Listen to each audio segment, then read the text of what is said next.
YouTube, back with an NBA topic video. Yesterday or a couple days ago, depending on when you listening to this, Carl Anthony Towns for the Timberwolves was traded for Julius Randle and Dante DiVincenzo from the New York Knicks. And the Timberwolves also got a pick via Detroit, I believe. I don't know how to feel about this trade. I really thought that the Knicks was kind of going to keep Randle, kind of see how the Villanova Knicks with Hart, Brunson, Miles, DiVincenzo, and then you got Anunoby, Robertson. You know, see how that core works. And if it don't work, I knew Randall was on a chopping block, basically. But I didn't think it was going to happen before the season. I thought maybe halfway in the season or happen during the NBA deadline, NBA trade deadline.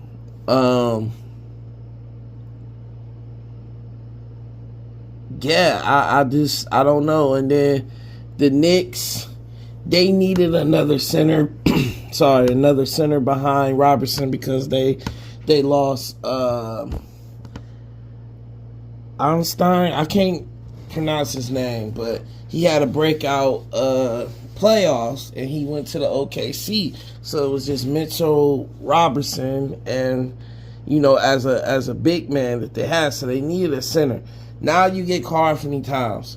So now you looking at space on the floor at the center position. Cat was shooting wonderful from the field. I think he was shooting 38 or 40% from the three, like high 30s in the mid range.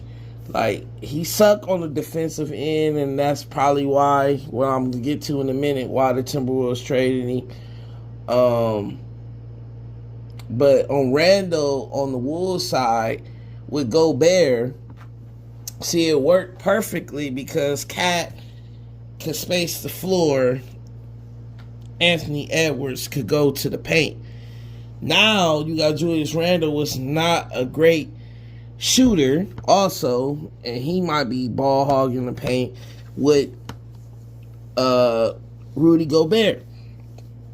I don't know if Randle's going to start. I don't know if he's going to come off the bench, which will be crazy, but I was looking at some of the quotes and, just rumors or whatever, and they were saying that Nas Reed of the Timberwolves was going to be in the starting lineup.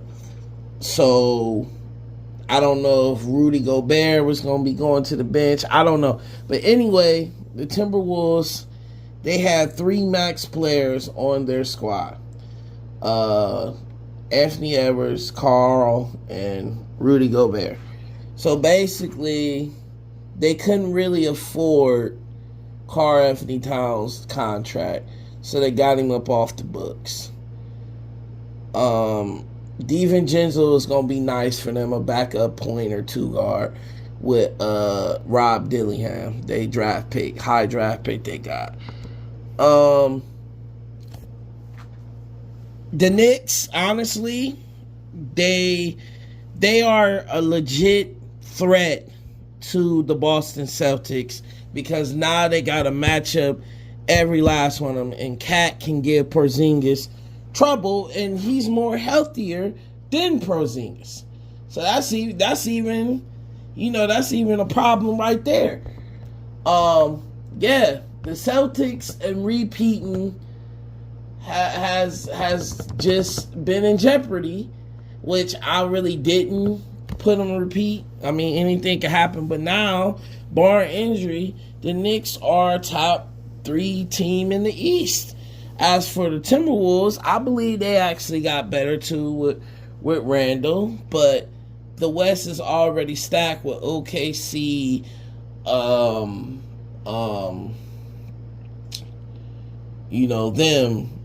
I really don't know what to make of Denver right now. trying to think.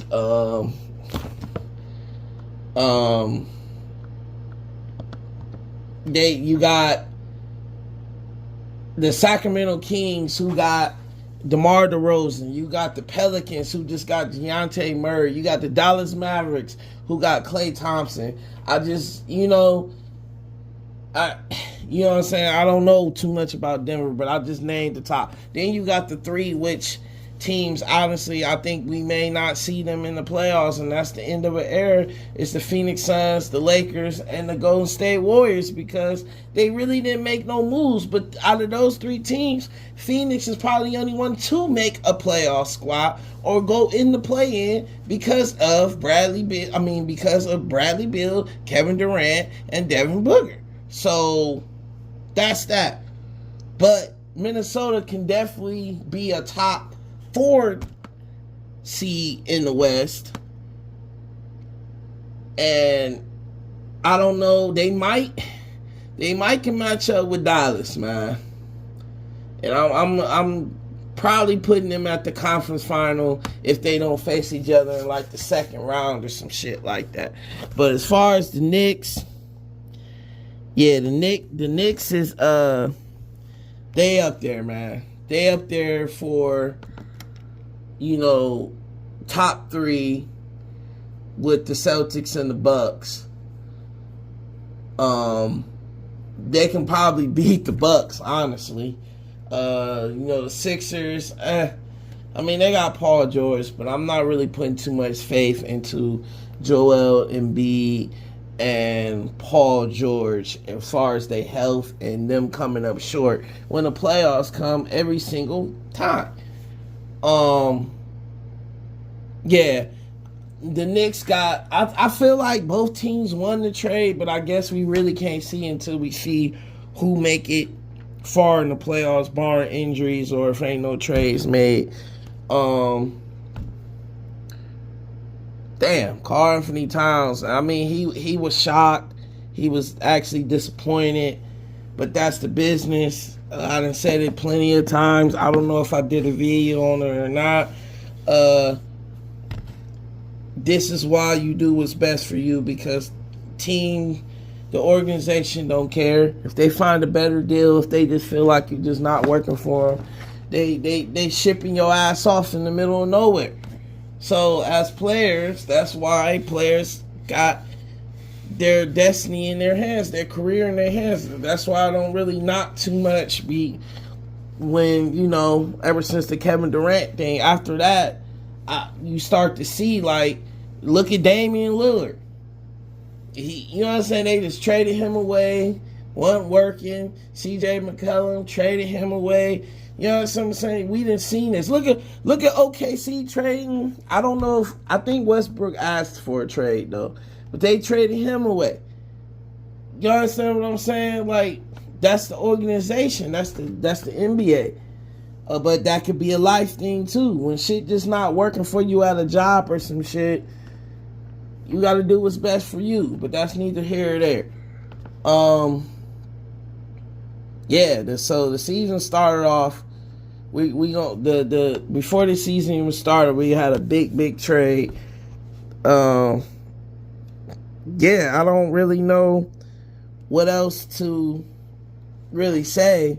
I don't know if there's going to be any more other trades going to happen, but Julius Randle with Anthony Edwards, wow, that's a nice little duo right there. And then you got the Knicks. That's just crazy. I really think they can compete with the Celtics. They got everyone. You got Bronson that can give Holiday trouble. You got Josh Hart that can give Derek White trouble.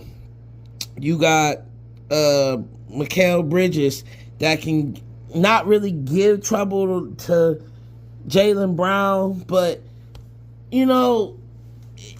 I feel like they can neutralize each other. Then you got OG Anunoby that can make Jason Tatum take tough shots.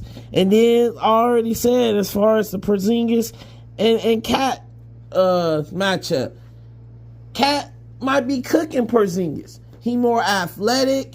You know what I'm saying? He might be a little quicker on the footwork. that's that. But I mean, this is a nice trade. Y'all tell me what y'all think. Like, comment, subscribe. See you on the next video.